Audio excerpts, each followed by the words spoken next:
Hello, dear students. I hope you all are doing well. Uh, आज का जो topic हमारा है वो है टेबल्स के रिलेटेड, यानी कि टेबल क्या होता है, टेबल कैसे इंसर्ट होता है, उस पर कौन सी मैनिपुलेशंस होती है, कैलकुलेशंस कैसे होती है उस पर, वो हम इसमें देखेंगे। ये प्रैक्टिकल डेमोन्स्ट्रेशन सेशन है हमारा।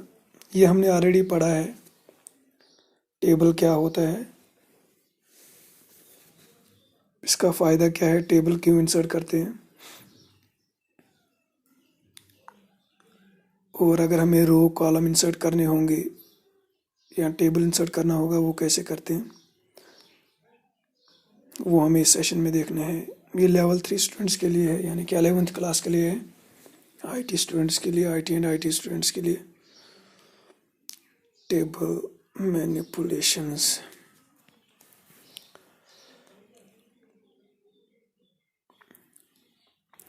टेबल क्या होता है? It is a combination of rose and columns. Table is combination of rose and columns. यहाँ पर हम टेबल इंसर्ट करेंगे।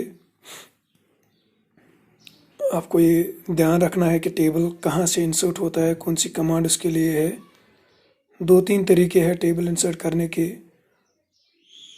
तो हम 1-2 देखेंगे उसमें जो ज़्यादातर यूज़ किए जाते हैं टेबल को इंसर्ट करने के लिए। यहाँ पर बहुत सारे टैब्स है, होम, इंसर्ट, पेज, लेआउट, इनको हम टैब्स बोलते हैं। हम जाएंगे इंसर्ट टैब में, वहाँ पर टेबल कमांड है, टेबल ड्रॉप डाउन बटन पे क्लिक करेंगे तो एक ग्रिड हमारे सामने आ गया। अगर मैं इस ग्रिड पे, आप देख रहे हो यहाँ पर, अगर मैं इस ग्रिड पे क्लिक करूँगा तो टेबल आ जाएगा, या इंसर्ट टेबल पे क्लिक करूँगा तो ये दिखाएगा मुझे क्या करना होगा। तो इंसर्ट टेबल से हम करेंगे अभी। देखिए ये ग्रिड के थ्रू किया हमने, अब इंसर्ट टेबल के थ्रू हम करेंगे जो ज़्यादातर यूज़ होता है। इंसर्ट टेबल ये बोलता है नंबर ऑफ़ कॉलम्स आपको कितने चाहिए और नंबर ऑफ़ रोज़ आपको कितने चाहिए। ओके किया तो उतने रोज़ और कॉलम्स हमारे पास आ गए। फिर से करते हैं एक बार।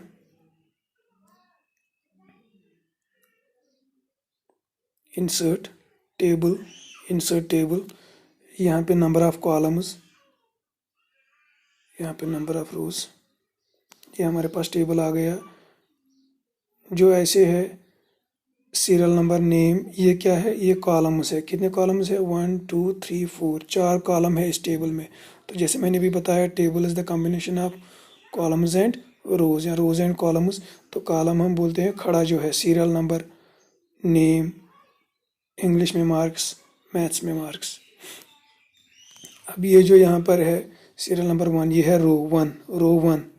यहाँ पे मैं नाम लिखूँ किसी बच्चे का तो ये पहला रो है, या हम बोलेंगे टॉप है, ये इसको बोलते हैं हेडर रो, जो ऊपर है सीरियल नंबर, नेम। तो नेम कॉलम में हमने डाला सैफुद्दीन फातिमा, इंग्लिश में मार्क्स, मैथ्स में मार्क्स। तो टेबल से क्या होता है, डेटा ज़्यादा अच्छे से अरेंज होता है, समझ में जल्दी आता है, कन्फ्यूजन नहीं है कोई कि ये 78 मार्क्स किसके है, ये सीधे है, ये मैथ्स के कॉलम में है तो मैथ्स के कॉलम में है। अब अगर हमें इंसर्ट करना होगा और एक कॉलम यहाँ पर लास्ट में, जिसमें टोटल आ जाए, देखिए यहाँ पे क्लिक किया, इस कॉलम में लास्ट कॉलम पे क्लिक किया, देखिए इंसर्ट राइट पे हम क्लिक कर किया तो ये राइट साइड में और एक कॉलम आ गया, इसमें हम टोटल लिखेंगे, टोटल मार्क्स।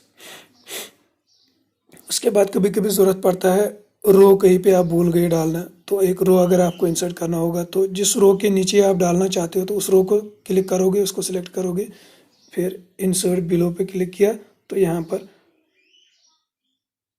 एक रो आ गया। कभी कभी कोई रो छूट जाता है तो आप बीच में भी इंसर्ट कर सकते हो, लास्ट में तो आएगा ही आएगा, बीच में भी आप इंसर्ट कर सकते हो। तो ये होता है कैसे रो कॉलम इंसर्ट कर सकते हैं हम। इस वीडियो को बार बार देखें ताकि आपका जो है कॉन्सेप्ट क्लियर हो जाए। यहाँ पर इसको कोने में खींचने से जो है ये टेबल थोड़ा बड़ा हो जाता है ताकि चीज़ें और बेहतर दिखे। अब हमें टोटल करना है, यहाँ पर फार्मूला यूज़ करनी है जो हमें पता है एक्सेल में ज़्यादा बेहतर होती है, लेकिन वर्ड में भी हम थोड़ी सी कैलकुलेशन कर सकते हैं। फार्मूलाज पे जाएंगे, लेआउट टैब में है फार्मूला, ये पहले हम सॉर्ट करेंगे लेआउट में फार्मूला, यानी कि ये अल्फ़ाबेटिकली अरेंज हो, बाय नेम आ जाए। यानी कि मैं चाहता हूँ पहले जो ए वाले नाम है वो पहले आ जाए, या पहले जो है जड़ वाले जड़ के नाम पहले आ जाए, फिर ऐसे ही जड़ एक्स वाई, ऐसे यहाँ ए बी सी डी वाले ऐसे सॉर्ट हो जाए। कभी कभी ऐसी भी ज़रूरत होती है, मैं चीज़ों को सॉर्ट करना चाहता हूँ एज पर अल्फ़ाबेटिकल ऑर्डर। यहाँ पर हमने इन 3 कॉलम्स को सिलेक्ट किया, सॉर्ट बटन पे गए हम यहाँ पर। उसके बाद यहाँ तो देखिए एफ पहले आता है, फिर एस टी, उसके बाद तो ये अल्फ़ाबेटिक ऑर्डर में चेंज हो गए, और जो इनके मार्क्स है वो भी चेंज हो गए ऊपर। जैसे सैफ के ओमफेल ऊपर था तो ये नीचे आ गए, लेकिन ये अकेला नहीं आया, मार्क्स के साथ नीचे आ गया अपने, ये पूरा रो जो है ये नीचे आ गया। अगर डिसेंडिंग करेंगे तो पहले टी वाली यानी कि एफ वाली उल्टा आ गया डिसेंडिंग ऑर्डर में, यानी कि जेड से लेके। ये आपकी मर्जी है कि आप कैसे सॉर्टिंग करना चाहते हो। उसके बाद हमें टोटल करना है, इनका फार्मूलाज यूज़ करनी है। तो हम फिर से जाएंगे लेआउट टैब में जो ऑलरेडी सिलेक्ट है, फार्मूलाज पे गए तो यहाँ पर क्या है, formula is equal to sum left. ये फार्मूला है कि जो भी लेफ्ट में डेटा है उसको सम करो, यानी कि 70, इस यहाँ पर क्लिक है ना, कर्सर कहाँ पर है, टोटल में, तो 70 और 90 का ऐड हो जाएगा तो 168 आ गया। ऐसे ही दूसरे रो का भी टोटल करेंगे तो यही बिल्कुल वही करना है, फार्मूलाज पे जाना है, और फार्मूला ये दिखा रहा है अबो, क्या ऊपर के इसको करने नहीं, हम बोलेंगे लेफ्ट में जो डेटा है उनको ऐड करना है, यानी कि इंग्लिश और मैथ्स के मार्क्स हमारे लेफ्ट साइड में है तो उनका यहाँ पर टोटल आ गया। ऐसे ही हम हर एक जितना भी रो है उसको हम करेंगे सम लेफ्ट इक्वल, तो ये हमारा टोटल आ गया।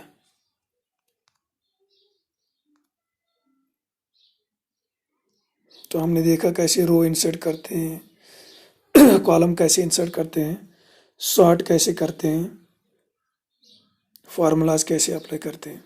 अब ये देखिए हम इन सेल्स को मर्ज करेंगे, यानी कि इन 3 सेल्स की एक ही सेल बनाएंगे। ये देखिए मर्ज सेल कमांड है यहाँ पर, इससे हमने ये किया। कभी कभी ऐसा भी ज़रूरत पड़ता है कि हमें 3 सेलों की एक ही सेल बनानी, ये बनाना पड़ता है, तो हम ये मर्ज सेल, मर्ज मतलब मिलाना, यानी कि 3 सेल्स को एक ही, और सुपलेट सेल से एक सेल के कई सेल बन जाते हैं। तो ये वापस हमने बनाए 1 के 3, और पहले हमने 3 सेल्स के एक सेल बनाई सिंगल सेल, और अब हमने एक सेल की 3 बनाई वापस। तो ये भी ज़रूरत पड़ता है कभी कभी, तो एज़ पर रिक्वायरमेंट आप ये कमांड्स यूज़ कर सकते हो। और अगर आपको टेबल कुछ डेकोरेट करना होगा तो डिज़ाइन में जाएंगे, पहले टेबल को सिलेक्ट किया हमने, उसके बाद डिज़ाइन में, तो जो भी डिज़ाइन आपको पसंद है उस डिज़ाइन का आप टेबल कर सकते हो। सबसे पहले टेबल को सिलेक्ट करना होगा, जो यहाँ पर ये प्लस बटन है इस पर क्लिक करना है, टेबल सिलेक्ट हो जाएगा। उसके बाद डिज़ाइन में, और फिर कोई भी डिज़ाइन आप चूज़ कर सकते हो, तो आपका टेबल का डिज़ाइन वैसा ही हो जाएगा। मैं उम्मीद करता हूँ कि आपको ये लेसन जो है समझ में आ गई होगी। अगर कहीं पे कन्फ्यूजन हो तो मुझे टेक्स्ट कीजिएगा या पर्सनली कॉल कीजिएगा। बाकी अपना ख्याल रखिएगा, अपनी स्टडीज़ के साथ टच में रहिएगा। Take care, stay blessed.